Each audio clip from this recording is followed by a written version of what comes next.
आज हम नियंत्रण और संतुलन के सिद्धांत पर विस्तार से चर्चा करेंगे।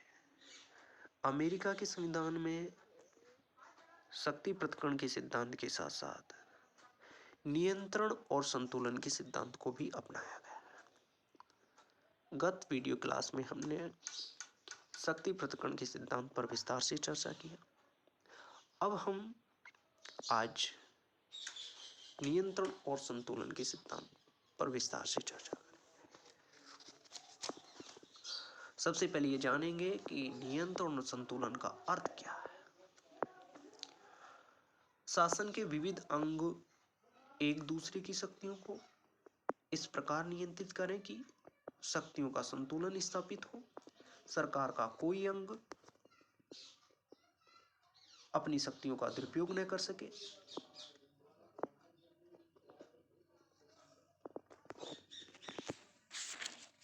देखने में शक्ति संतुलन और नियंत्रण का सिद्धांत शक्ति पृथक्करण का विरोधी सा दिखाई देता है, लेकिन ये परस्पर विरोधी नहीं है। ये सिद्धांत एक दूसरे के सहायक और पूरक हैं। इन दोनों का उद्देश्य एक ही है कि शासन की शक्तियों को मर्यादित कर एक संविधानवादी शासन की स्थापना करना, नागरिकों की स्वतंत्रताओं की रक्षा करना। अब हम ये जानेंगे कि अमेरिका के संविधान में किस तरह से नियंत्रण और संतुलन को अपनाया गया है।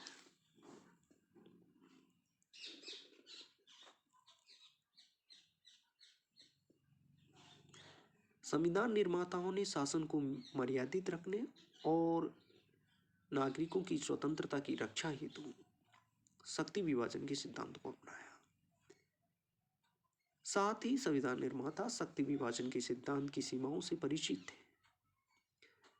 शक्ति विभाजन के सबसे प्रमुख समर्थक मेडिसन ने अपने पत्र में लिखा कि शक्ति पृथक्करण सिद्धांत का आशय ये नहीं है कि व्यवस्थापिका और न्यायपालिका का एक दूसरे से कोई संबंध ही न हो।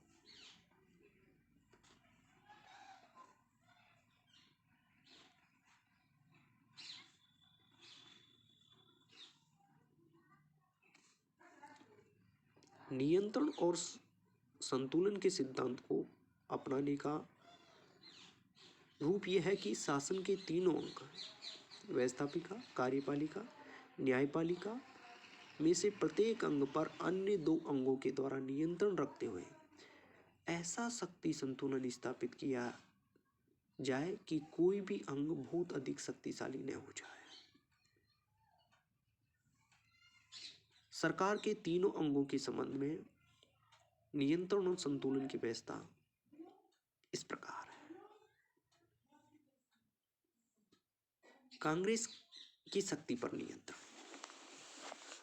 कानून निर्माण की शक्ति कांग्रेस को प्राप्त है, लेकिन कांग्रेस की शक्ति पर राष्ट्रपति और सर्वोच्च न्यायालय का प्रतिबंध है।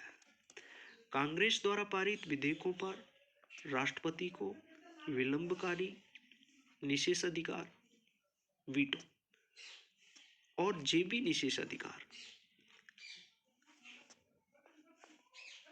प्राप्त होता है।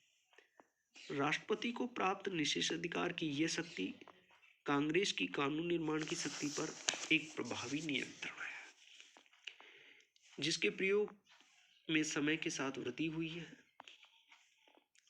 राष्ट्रपति को ऐसे कुछ साधन भी प्राप्त हैं जिनके आधार पर कांग्रेस द्वारा किए जाने वाले कानून निर्माण के कार्यों को प्रभावित किया जा सकता है। व्यवहार के अंतर्गत राष्ट्रपति के द्वारा कांग्रेस को संदेश भेजकर, राष्ट्र के नाम अपील प्रसारित करके, कांग्रेस के सदस्यों पर विभिन्न अनुग्रह करके और एक विशेष राजनीतिक दल के नेता के रूप में भी कानून निर्माण के कार्य को प्रभावित किया जा सकता है। कांग्रेस की कानून निर्माण की शक्ति सर्वोच्च न्यायालय से भी प्रतिबंधित होती है। संविधान की व्याख्या करते हुए सर्वोच्च न्यायालय के द्वारा ऐसे कानूनों को अवैधानिक घोषित किया जा सकता है जो उनके विचार से संविधान के प्रतिकूल है। इस प्रकार कांग्रेस को कानून निर्माण की शक्ति प्राप्त है, लेकिन इस संबंध में उसके द्वारा मनमानी नहीं की जा सकती। नियंत्रण और संतुलन की व्यवस्था का दूसरा रूप हम देखते हैं, राष्ट्रपति की शक्तियों पर नियंत्रण। राष्ट्रपति देश की कार्यपालिका का प्रधान है, लेकिन वह प्रशासनिक क्षेत्र में मनमानी करते हुए तानाशाही नहीं बन सकता। कांग्रेस द्वारा अनेक रूपों में राष्ट्रपति की शक्ति पर अंकुश रखा जाता है। सर्वप्रथम, राष्ट्र के वित्त पर कांग्रेस का अधिकार है और कांग्रेस राष्ट्रपति द्वारा चाहे गए धन की स्वीकृति देने से इनकार कर राष्ट्रपति की शक्ति पर अंकुश लगा सकती है। व्यवहार में अनेक बार कांग्रेस ने अपनी शक्ति का प्रभावशाली प्रयोग भी किया। इसके अतिरिक्त राष्ट्रपति देश की सेना का अध्यक्ष है और वह परराष्ट्र संबंधों का संचालन करता है, लेकिन कांग्रेस राष्ट्रपति की शक्ति पर दो रूपों में नियंत्रण रखती है।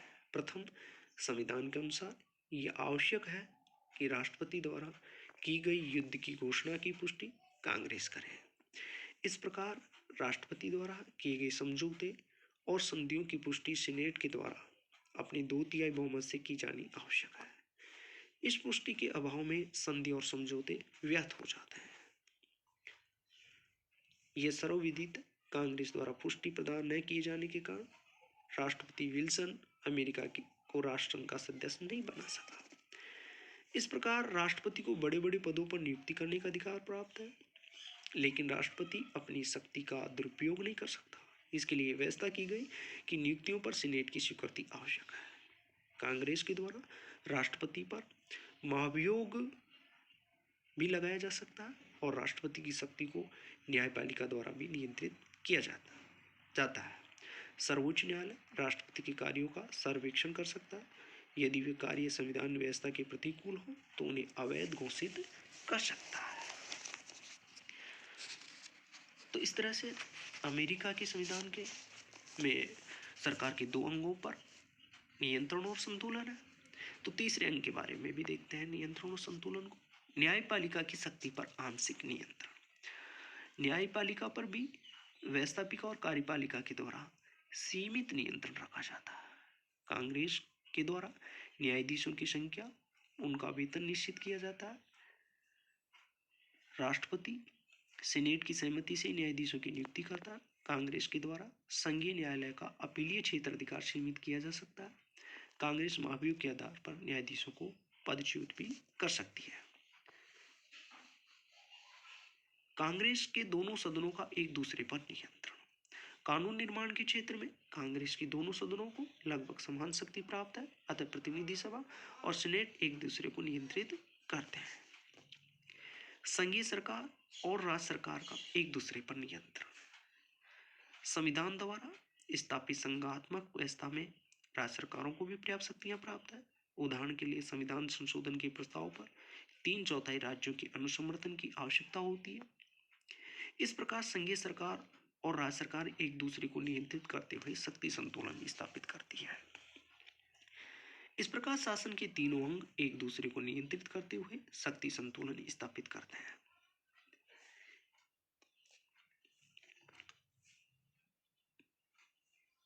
वाटरगेट कांड के संबंध में अमेरिका कांग्रेस और न्यायपालिका के द्वारा जिस प्रकार से कार्रवाई की गई, अंततोगत्वा निक्सन को त्यागपत्र देने के लिए बाध्य किया गया, वह नियंत्रण और संतुलन के सिद्धांत का अत्यधिक सजीव उदाहरण है।